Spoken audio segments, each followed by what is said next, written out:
The biggest name. You're locked into JJ and Alex. With the insight and analysis on the teams you can't live without. This is 97.5, the KSL Sports Zone. Welcome back, everybody. JJ and Alex, 97.5, the KSL Sports Zone. Thanks for hanging out with us today on a Win Ticket Wednesday. Did we get a winner of all those tickets? Oh, yeah, man. Somebody's going to go see Posty and Jelly Roll. Sweet. This song, not Posty or Jelly Roll. No. Don't know if you knew that. Boston, right? I'm pretty sure. Oh, yeah, that unmistakable harmony, yes.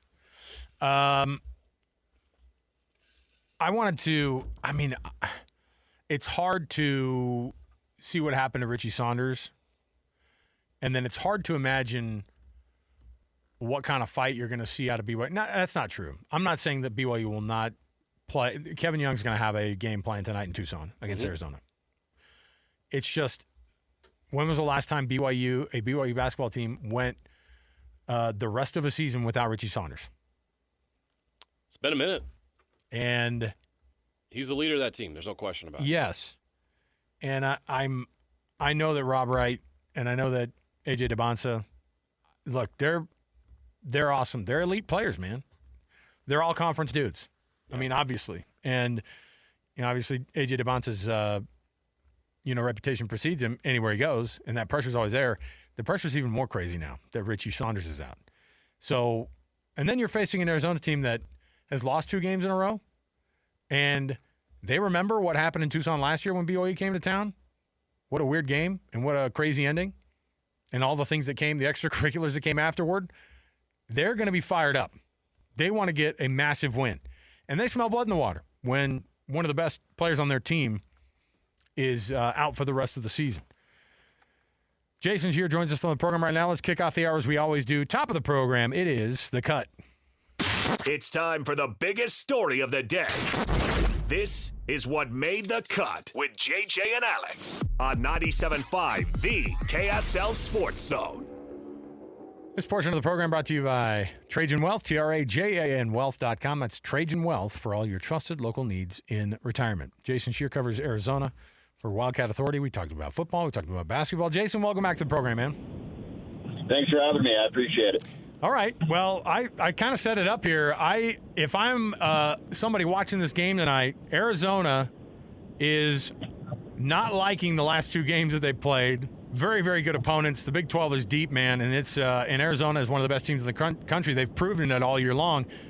BYU comes in. They won on that floor last year. All these things, and no Richie Saunders for BYU. This all adds up to a Arizona team that's going to have a massive chip on their shoulder, and they want to take it to BYU.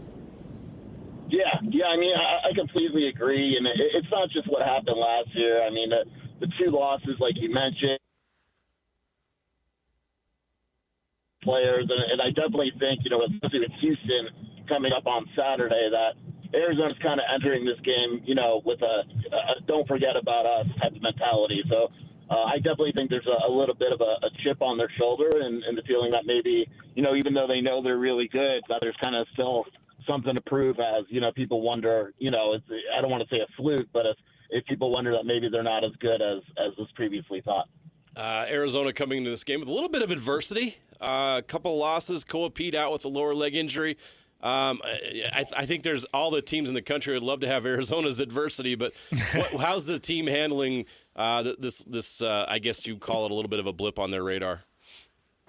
Yeah, I mean, they're handling it well. I think Tommy Lloyd has the right approach where, everyone was talking about could Arizona run the table and all that, and Tommy Lloyd is one game at a time, and he never talked publicly about running the table as a possibility, and there were even a few times where he said, look, we're going to lose a game or 2 here, guys. And after the loss to Kansas, he said, I'll be blunt, we're probably going to lose a couple more. Like, the Big 12 is it's a really good conference, and it's hard to win. And so I think they have the right mentality. I mean, Koa Pete didn't play the second half against Texas Tech, and they lost that game. And they went from, undefeated to 2 losses in a row. So I think we'll find out a lot tonight. But generally speaking, Tommy Lloyd's teams have handled adversity pretty well. This game tonight, BYU coming into town, and obviously with one of their big 3, as they're referred to, and it's not just big 3 for BYU. It was a massive 3. They have quite a bit of a falling off from the points perspective after if those three guys aren't hitting with A.J. Debonsa, Richie Saunders, and Rob Wright. And now with one of them out of the equation, that makes it a little bit easier. I guess I could say easier in quotes for somebody to get men on A.J. Debonsa to make sure you can bottle up Rob Wright, because he can go off for 30. He's done it a couple times this year, and certainly they're going to feel that type of a pressure. What is Arizona's approach to, hey, this is one of the best players in the country? Obviously, we played him before. They had a closer game than we probably wanted by the end of that one against BYU at the Marriott Center. How are they going to attack knowing that those two guys are there and Richie's out?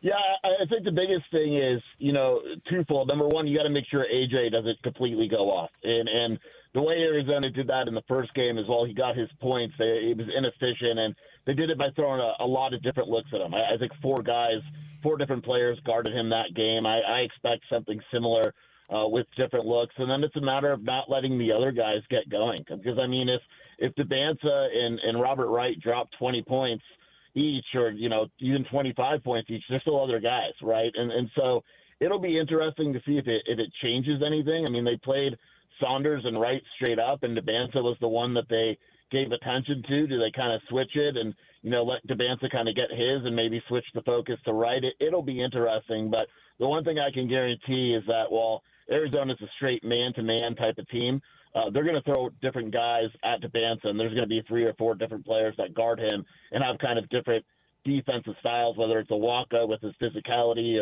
or Yvonne with his versatility. They're going to try to give Debonsa a bunch of different looks from different angles and see if they can at least make, his 25 points or whatever he scores inefficient. Looking at the Arizona roster, one of the most impressive things to me in that first matchup against BYU was Arizona's depth.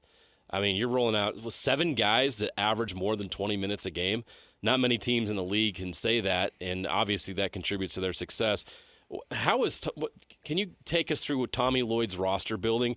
Because you see a lot of teams in this league, and many of the great teams in the country are top heavy because it's so hard to have this many good guys. How did he build such depth on this roster? Yeah, the one consistent thing he has, especially with the transfer portal, is he's not going to break the bank for one player. He won't do it. And even though they have a pretty solid NIL, there's recruits, whether it's portal or high school, that price themselves out right away. Where if they go with a certain amount, Tommy Lloyd will just say, I'm not doing it. That's not how we approach it. And obviously, guys like Braden Burries and Koa Pete weren't for free, but it's a situation where it's an entire roster. He looks very hard at the entire roster, and he's not going to go all out for one star player and build around that. He'd rather have balanced teams, and that's something even with, Caleb Love was really good last year, but there's balance on that team. This year it's Koa, Burries, Bradley. It's what he views to be important, and so he'd rather have guys that maybe play roles off the bench that maybe aren't superstars, but they're good at specific things, as opposed to having one superstar and just a bunch of guys. He'd rather have balance with the starting lineup and then be able to bring guys off the bench that are able to do certain jobs. One of the great things that Arizona does well is they play pretty darn good defense. They win every game almost by 20 points. It's I think top 5 or top 7 in the country in terms of like that point differential. If this one goes exactly how Tommy Lloyd wants to plan this one out, if it feels a little bit like a mismatch at the center because and Keba Keita hasn't been playing super well, but giving up 7 inches to the 7'2" center from Arizona, I'm always like that's a big disparity. But those guys absolutely were punching the heck out of each other in game 1. It was kind of fun to watch. I love that matchup. For all the attention that the superstars get with Debonsa and Wright and Burries and all that, that matchup's so fun to watch because they beat the heck out of each other. It's physical. They're pushing each other. They're fighting for rebounds. It's a great matchup. I think Krivas is one of the best defensive centers in the country. He makes Arizona's defense go. When he's on the bench, there's generally a big drop-off if he's in foul trouble or whatever it may be. I could see both teams kind of going at the opposing center. If Keita's on the bench, BYU's not going to be as big, obviously, or as physical. And then if Krivas is on the bench, all of a sudden, Arizona's depth is almost non-existent now with Pete Dwayne Aristode out as well for tonight. So that matchup might be it is one of the keys to the game. And if people watch it closely, they'll see two guys just going at it in the post, and it's fun to watch. AJ DeBonsa playing on the road at Arizona. I think there's going to be a lot of people around the country that want to see how he handles that and watches that. But it reminds me of just how many great players there are in this conference, and you follow it closely. You get to see all these guys. We unfortunately saw one go down with JT Toppin last night with the ACL. Who's going to be the player of the year this year in the Big 12? I think it's really tough because there's so many great players. I would have said, if you would have asked me this 48 hours ago, I would have said Toppin. Exactly. Right? That's why I bring it up, right? Now it's wide open again. Yeah, it's wide open again. I mean, Toppin killed Arizona. He was on fire, and now I don't think you can give it to him. He's going to be missing the last 6 games, and so Josh Jefferson on Iowa State comes to mind. To me, it's probably between AJ and Josh Jefferson. Those are the two guys that I would keep an eye on. But I love Kingston Flemings too. And you said it, like, this conference is it's the amount of talent individually as a team. It has just been so fun to watch, and there's so many different guys that I could point to as being some of the best at their position in the country. Peterson doesn't play enough, or else I think that he would be in there. But right now, I would say AJ and Joshua Jefferson are probably the two that I have an eye on for the player of the year. I'm going to bring up some football because one of the guys that we really like in this conference as a coach is Brent Brennan, and he just got extended. That was one of the most wild years for Arizona because they were so good, and yet they certainly turned a massive corner. What's Brent Brennan done to, and don't think that it missed on Wildcat fans that Arizona State was behind them in the standings at the very end of the season. But I want to know what your thoughts are on keeping Brent Brennan at that program through 2030, and they also extended his coordinators as well. Yeah, it's a big deal when the relatively new athletic director. I don't want to say she's a football AD, but she recognizes the value in football. And so when the season ended, and Arizona doesn't have 9-win, 10-win seasons. It doesn't happen here very often at all. So the key was Brennan, and Brennan made sure that the coordinators came along too. I mean, the Arizona defense was fantastic this past season. The offense was solid, and Seth Dagey, this is his first year as a Power 4 coordinator, so he was kind of learning. But, Noah Fifita in his career at Arizona had never had an offensive coordinator for consecutive years. And so it was vital that they bring back the offensive coordinator. And, I like it. I mean, I think Brennan's biggest mistake, and he would tell you the same, is that he kind of gave in to making everyone happy in that first year. And there were players that didn't necessarily fit the culture. And, we talked about NIL spending with basketball. He wasn't balanced. He made sure certain guys were happy and other guys didn't really, he didn't really build the entire roster. This past year, it was a different, approach. And even with next year's roster, it's a different approach. And so I think you'll see balance and more depth at each position, especially on the defensive side of the ball. But having consistency in a coach more than 2 or 3 years for Arizona football is something that doesn't happen often. And so stability, I think, is the key word around the AD and the football program, and that's what the extensions and the raises did. Coming off a 9-win season and tying for 4th in a very, very good conference, and having Noah Fifita back, how do the Wildcats build on that, and what are the expectations for this team? Way too early, but what are their expectations in 2026? Yeah, I mean, the schedule is a little harder than it was this past year, but they missed Utah, they missed Texas Tech, they get both of those this upcoming year. But expectations they've been raised, they just have, and that's what happens when you're successful around Arizona. But they brought back Noah Fifita, but they lost some guys. They on the defensive side of the ball, their group of safeties was as good as anyone in the country. They lost all of them, so they had to replace that in the portal, and a lot of it's going to come down to how good that secondary is. If that secondary can be anywhere close to last year, Arizona's defense is going to be good. If not, it'll take a step back. And offensively, they lost some of their offensive linemen, and the game's won in the trenches. So I think there's a lot of questions, but they've shown that they scout the transfer portal really well and high school really well. And a lot of these guys that they got in the transfer portal for last season were successful. So while there's questions, if you were to ask the coaches even to give you a straight up honest answer, they would tell you that they're optimistic about next year. As you watch this Arizona program go into the transfer portal and I don't know how much success. It's such a battle, and the throwing the money part at it. It's one thing to have an athletic director who's behind it, but from a donor standpoint, what's the money situation for Arizona? Do they have some pretty high level folks who've swooped in and said, "Hey, man, count on us"? Or how is that situation? Because that matters now as much as anything else. It feels like in college football. Yeah, I mean, I would say it's average. It's probably middle of the conference. I mean, look, no one's going to go out and spend Texas Tech money, right? Like, it's just not, and they're not going to reach the BYU levels or anything like that. But they can compete. And I think that, Brent Brennan came from San Jose State, where there's no money at all, and you have to be able to evaluate. And I think the best way at Arizona to win is the ability to evaluate and fill needs and find diamonds in the rough and things like that. I think you have to. And, and then retention. And Arizona spent a lot of their money on retention and making sure the younger players that they like came back, maybe more so than the transfer portal guys. And it's important. And, there may be some growing pains along the way, but that's their strategy. Their strategy is to retain the best players on the roster and see them grow within the program and kind of add pieces from there. And we'll find out a lot more this year about how that strategy works. But I would say it's probably average NIL right now. Back to basketball before we cut you loose. We can look forward and ahead. Obviously, Arizona's not looking past BYU, but that game against Houston, number 4 versus number 2, and obviously I think Arizona's the best team in the country right now, so it feels like a 1 versus 2 type matchup.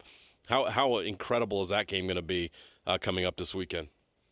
Yeah, I wish Arizona was healthy. I really, but I think Koa Pete, would play a large role in that game. Going to Houston, where they basically don't lose in Big 12 play, and being down a starter and a 6-man basically is really tough. But it's a fun game. I think Houston is the type of team where when you play them, you learn a lot about yourself. Like they make you work for everything. They defend really well.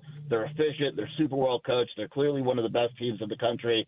Assuming Arizona wins tonight, if they don't win tonight, maybe that takes some of the excitement off of Saturday. But it's still going to be a fun game, and you can make a case it's for the conference title, really, with the way the schedules and now that Tech doesn't have Toppin, and there's it's probably 4 teams in there, and Arizona still has to face Kansas and Iowa State. So, it's a big game for sure, and if Houston wins with the way their schedule's set up, I don't want to say they've locked up the conference, but it's probably pretty close. Jason Scheer, Wildcat Authorities, we can see his byline, and man, this is going to be a fun one tonight. I certainly hope it is. Actually, I hope it's a fun one. I hope it's closely contested. I like these ones that come down to the wire. BYU has liked to do the we'll come back late, and we'll make a game out of it at the very end of a lot of these games, and obviously came up short against Arizona, but it's going to be a very, very tough environment in Tucson this evening. Jason, thanks for your help, man. We'll talk to you again. Thanks for having me. I appreciate it. There you go. Jason Scheer. He's right on about that game this weekend maybe being for the conference title, because if you look at the schedule, whoever wins that game, looking at the schedule, is probably going to win the conference. Arizona has at Baylor, home against Kansas, home against Iowa State, and at Colorado. Now, Kansas and Iowa State are tough, but those are at home.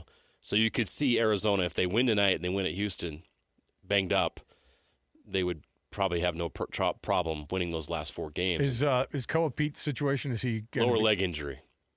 Don't know how long he's going to be out. Yeah. The bottom half of the body injury. That's as specific as we're going to get. Seinfeld, remember when he did that? He goes, that's all we know about the human body. We have the head. We have this open mouth that goes down a tube that leads to this circle area. That's how they should start doing the injury reports. He's got an injured circle area? His circle area is absolutely killing him. Yeah, we'll see how this one goes. I'm like crossing my fingers that I want a good game. Yeah, absolutely.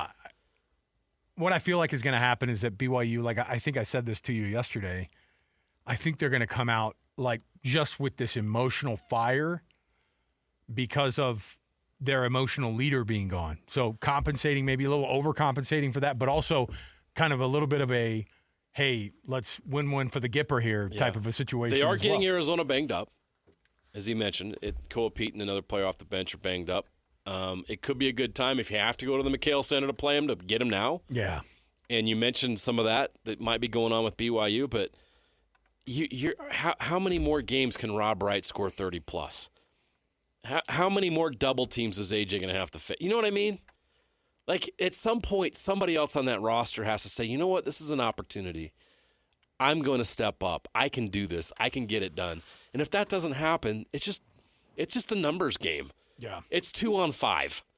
You can't win in this league 2-on-5. Kebakeda has to have a monster game. His hand's hurting. I know. He's injured. You're right. He is how important was he last year? Yeah. And they miss a guy on the perimeter. We talked to JT, Jonathan Tavernari earlier in the week. Trevin Nell and Mawat Mag were huge. They would sit there in the corner and knock down threes. Even Dawson Baker, right? So much space. Yeah. Where's that space now? You don't have that gravity anymore. There's not that sniper out. Who's your sniper on this team? They don't have it. What's interesting is he brought up, he's like, I don't anticipate A.J. DeBonsa having a worse shooting night. He didn't have a great shooting night against Arizona in Provo. Oh, no. And I was like, actually, him and Rob were like 12 of 40, right? Yeah, and that was tough. 9 of 40? But he's had a couple of games where he struggled like that, where Sure. it's been the volume shooter thing, right? Yeah. And, in a circumstance like this, I think that you might try to overdo it and start firing it up even more. And if you're not hot And you're pressing. and you don't go for 42 tonight, right. then – and we've seen BYU – we've seen A.J. DeBonsa score a bunch of points and Rob Wright score a bunch of points and even Richie Saunders score a bunch of points in that same game, and then they lose. They give up 80 points a game. Arizona gives up 67 points a game. And in conference play, I bet, BYU's numbers even – I mean, right now BYU's defense is one of the worst defenses in the country. it feels like 7 games in a row they've given up 90 points or something like that. They That's are what it feels like. struggling defensively. And Kebakeda not being 100% has played a big role in that. And now Richie out, I don't know, man. It would be a great story if they're able to overcome this. It's just so hard to picture it because Richie was such a great player, and they were already shorthanded. Yep. Let's take a break. When we return, let's get to some NFL news. Yeah, and there's a couple of things inside of this NFL news. Kind of interesting stuff, including I told you it was going to happen. The Seahawks are for sale. Should we get some dollars together? The three of us, minority Let's ownership. round up some investors. I bet I could get $50,000 in a loan from the old credit union down the street. I bet you could get a downline going down to Utah County. Get a downline. That's still a thing, right? Hey, if I sell enough pest control this summer, I will. Anything is possible. I could get myself an gotta NFL work hard. franchise. All right. We'll come back. We'll talk about that and much more. Stay here, 97.5 EKSL Sports Zone. All the latest news and notes from the league and the locals in the NFL. JJ and Alex bring you the NFL Blitz on 97.5, the KSL Sports Zone.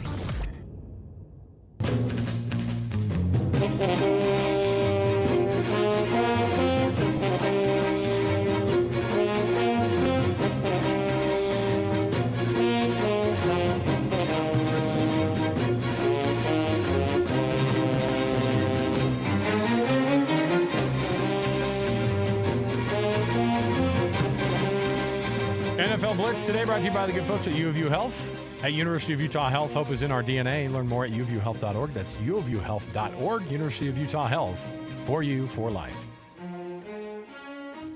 So, right off the bat, Paul Allen's estate has begun the steps that are necessary to convey their franchise into the hands of a billionaire. How do you do that? You come up with between, as the estimates have put it, between $7 and $9 billion is likely going to be the sale price for the Seahawks. Nice time to sell them after they just won the Super Bowl. And all signs point to when you have this young of a team, you might miss a couple dudes, but when you weren't expected to be this good this fast under Mike McDonald, that's it's gravy now from here on out. So if you're a new franchise owner in the Seahawks and you go, let's keep this thing rolling, but selling the Seahawks and seeing what that number is going to be fascinating because it will set the next new crazy high as well. It would be the most money ever paid for an American franchise in the history of sport. And the next one will be the most highest, and the next one will be the highest, and the next one will be the highest. When we're talking about the NFL, because if any of these teams go up for sale, and the big ones, I mean the Commanders are, just went for $6.05 billion 2 years ago. Yeah. And they're considered one of the most valuable franchises. If you look at all the lists, it's always funny to see Washington pretty far up there. It's a super valuable franchise. And if you have the Seahawks going for $8 billion, then I think you're going to see a team like the Cowboys. They could probably ask between 15 and 17. I mean, I'm not even kidding. That's what we're talking about on some of these things, but I don't know. Yeah, it's crazy to say the Commanders going for $6.05 billion in 2023 was probably a deal. Everyone, if you buy one, that's why everybody gets in on this, because as soon as you buy it, it's immediately worth 20% more. It's a great investment. Yeah. Hey, if you have any, you can come to us for more financial tips, by the way. Hey, stop contributing to your 401k match. Just Hey, go honey. buy a professional sports franchise. Hey, honey, take all the money out of the Bitcoin. Roth IRAs for fools. Go buy a pro franchise. All you have to do is just put a minority ownership group together. Yeah. Come on. Get a few of your buddies. It would be so dang cool to own a part of a team. But yeah, you talk about the rich getting richer thing. This billionaires can buy a team and immediately have it be worth the very next day. It's the opposite of driving a new car off of the lot. As soon as you touch it, it's down 20,000. You touch an NFL franchise, it's up $1 billion the next day. How much did you say the Seahawks might be going for? They said so between $7 and $9 billion. That's what they said. So the Lakers went for $10 billion. Oh, so that was last year. This is the highest NFL team franchise ever. It would be. Yeah, and that's crazy. But again, how often does an NFL team come for sale? I mean, the Commanders were the latest, and that was kind of forced because of their turd owner. Turd owner, is that a foreign name? Yeah. I'm Mike Turdoner. Where's that out of? Is that Austrian? That's German. Their turd owner. It makes it also sound like you donated a turd. Please. That's donate today. That's donate as dirty today. as I could go on the radio. I love it. That's good. He was much worse than a turd. We played rat's butt a couple times from Mick Cronin. Yep. It's been one of those days on the show today.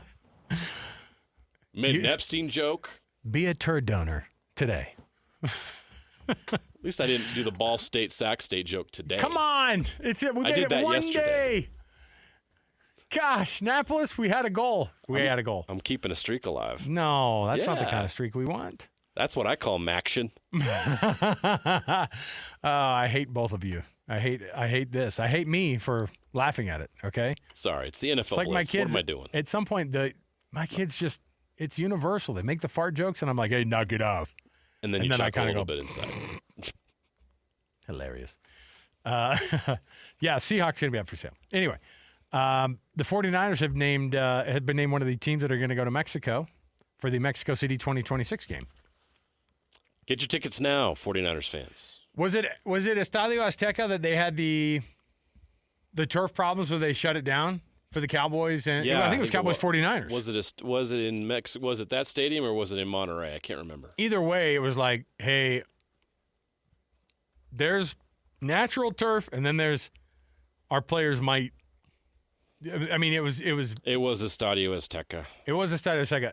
And also, I think the 49ers, or no, it was the Cardinals. It was the Cardinals. I only remember this because their O-line coach went down there. They didn't even have a game, and he got busted for something involving women, and he was fired as soon as he got back to the States. So don't quote me on it, but it was something having to do with women down there in Mexico. And they didn't even play. So there you go. By the way, do you remember Northern Illinois head coach Thomas Hammock? Yeah. He had a great quote last year. Famously, oh, yeah, what was it? Remember they upset Notre Dame, too? Yeah, he upset. That's what you're going to remember. He said you can Google me. People were Googling me back in the 90s. I was saying that back in the 90s. Isn't that what he said? Was he the guy? But he, of course, is known for being the one who got choked up after they beat Notre Dame at Notre Dame 2 years ago. Looks like he doesn't want to be in the Mountain West. So he's going to say happy trails, might join that Seahawks staff. Yeah, he's going to join the Seahawks staff in the NFL. The running backs coach? Good move. Go coach for the Super Bowl champs. You don't have to deal with the headache that is college football coaching these days. Hey, there you go. Hey, do what some of these schools have done, man. Hey, Mick Cronin, join the Pac-12. Are they going to have Pac-12 after dark? Is Yogi Roth still a part of this? Yeah. Yeah, man. Yeah, Yogi's still. I want it. I want all this. Doing great work. Eli Manning says he's not bugged by not making the Hall of Fame. Obviously, a quote from somebody who's very disappointed in not making the Hall of Fame. Wouldn't you say that? Yeah, I'm cool. I don't even care, dude. That's all right. Everything's okay. I don't even care, dude. She wasn't even that good looking. No, it's all right. I love her. Maybe someday, I don't know. I can be patient. I'll wait. Oh, man, you're too good for that. Eli, you're better than the Hall of Fame. I know, dude. Right?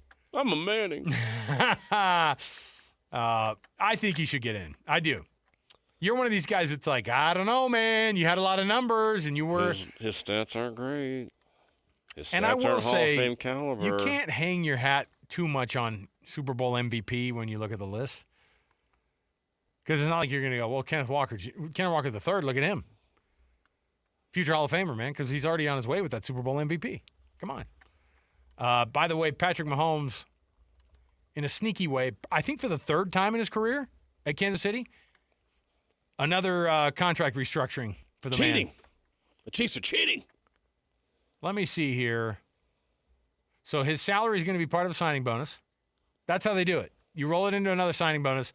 He just gets these bulk balloon payments from his team every few years. It's like a bad loan. You're all, hey, that balloon payment is due, by the way. And they're like, oh, shoot. Can we renegotiate here? We'll give you more. So do you remember when he first signed and it was like $400 million in 10 years? Yeah. And $40 million is a freaking steal for oh, no. He's been a bargain for the Chiefs. For a long time. Isn't that crazy? Now they're restructuring him? And the restructuring isn't that he's necessarily – it's that he's getting more money sooner, which is how they do it. They get that money off the books by just handing it out as a signing bonus earlier. So there you go. Back to Eli Manning real quick. Oh, here come the arguments. No, actually, this is actually a argument in his favor. So how many quarterbacks in NFL history have won more than one Super Bowl and are not in the Pro Football Hall of Fame? Is it 0? There are 3. Okay, now this is going to be tough. What era are we talking? It's all over the map. Is one 70s, 80s, 70s, and Eli Manning. 70s/80s, I should say. Who was the Raiders? You got it. You're there. Kenny no. Jim Plunkett. Oh, Plunkett. Oh my gosh. Jim Plunkett won 2 Super Bowls for the Oakland/Los Angeles Raiders. Who knows where they were then. All right. And Eli Manning won 2 Super Bowls. Yeah. The other 2-time Super Bowl winner as a quarterback, although not a starter in the second one, is Jim McMahon. Mac Mahone. Yeah. That's it. That's the list. So Bears in 85, and then he was with the Packers when he was a backup to Favre, right? So, there's 3 guys that are not in the Hall of Fame that have won 2 Super Bowls, and only 2 that started in both Super Bowls. Did you say there were another one besides Jim McMahon too? It's Jim Plunkett, Eli Manning, Jim McMahon. Those are the 3. Those are the 3 quarterbacks with multiple Super Bowl rings that are not in the Pro Football Hall of Fame. But Isn't that crazy? But you wouldn't argue that Jim McMahon should be in the Hall of Fame. I don't think. No, the injuries kept too short of a career that from happening. Right? But and Jim Plunkett, I think also he's probably already missed out too. I mean, yeah, I don't know. Maybe eventually he gets in with the Veterans Committee or however that works. I think Jim Plunkett should be in. That's why everybody knows who Jim Plunkett is. We can decidedly say that Eli Manning is the best of all 3 of those quarterbacks. I think you can argue that Plunkett was better. Maybe. Anyway, in an era where quarterbacks are throwing for 60,000 yards, like as a normal career arc, yeah, as long as they stay in for a couple of, 13, 14 years, then there you go.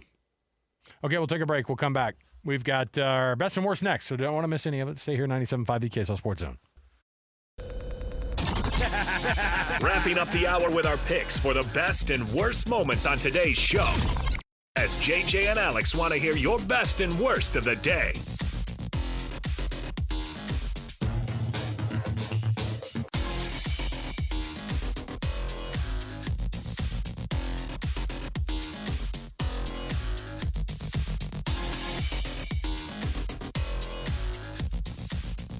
Welcome back, everybody. JJ and Alex, 97.5 KSL Sports Zone. Appreciate you being with us.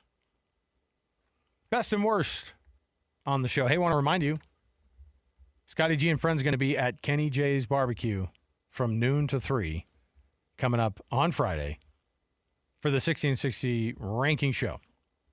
You don't want to miss it. Go through, see where some of these players here locally will end up, and we'll see at Kenny J's Barbecue located at and it's just right. It's at the District in South Jordan, right next to the Megaplex. You know where it is. So good. I'm thinking about it right now.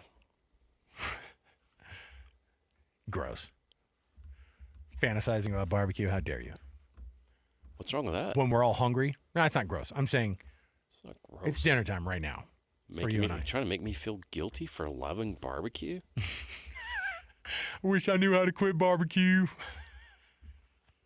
What's your deal? Yeah, I just love that you said You're a terrible person. show you my love for barbecue. Yeah. Okay. I'm confessing to the entire ignorant region that's listening to the radio right now. I love Texas barbecue. Well, go to Kenny J's in on Friday, bro. You'll be fine. All right, here's what we got. Best and worst. First of all, Doug Gottlieb, we brought him up yesterday. The former radio host, now turned mid-college basketball coach. He literally coaches a mid-major. I know, that's what I'm saying. I wasn't saying it mean. I'm sure you weren't. No.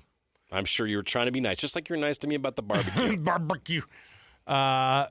Suspended, of course, for the one game for slapping the table and calling the referees bad names. He Okay? used the F word. That's not good. He knows you can't. He knows how to not use that word. He worked in broadcasting for a long time. Okay, you know how to not use it. There's no dump button. You at say your frick press conference. instead, coach. Frick. Fetch. I would have loved if he would have said fetch. You can't curse on TV, coach. He says fetch. Automatic job offer from one of the schools here locally in Utah Oh, for sure. to coach. Next head coach at Utah Tech. The worst was, I know we love the Olympics. Owners are very, very, very, of NHL teams are very nervous. You saw one of the LA Kings go down playing for Switzerland already, gone for the rest of the year. Sidney Crosby, injured at the Olympics. He's going to get imaging. And Not said the kid. we'll see how one of the best players in hockey history will end up after these Olympics. And by the way, this is a guy who historically, he got the golden goal against the Americans in the last Olympics or the one before that. Either way, I've erased that from my memory. Sidney Crosby's been a thorn in Team USA's for hockey sure. dreams for a long time, and it'd be a bummer if he's out. You know who's going to cry about it? Cole Bagley, local Penguins fan. Yeah. He's given up all that, okay, to cover the Mammoth. He's all Mammoth now. Yep. Also, yeah, we talked about the JT Toppin injury and how bad that is. Brutal. And the Red Raiders, they've beaten so many amazing teams, and then they've had these losses. Then they lose to Arizona State, man. What's the bigger loss, BYU losing Richie or Texas Tech losing JT Toppin? That's a great question. I think Toppin's a better player. We talked to Jason Scheer earlier. He's probably going to be the Big 12 Player of the Year in a conference full of studs. I think that Richie's impact is actually bigger, though, because of how much he meant little to his depth team's chances. and how little depth BYU has. So, BYU tonight against Arizona. We'll talk about that one, of course, tomorrow. We'll get you that one. And, we got more around the corner, so don't miss it. Stay here. 97.5 KSL Sports Zone.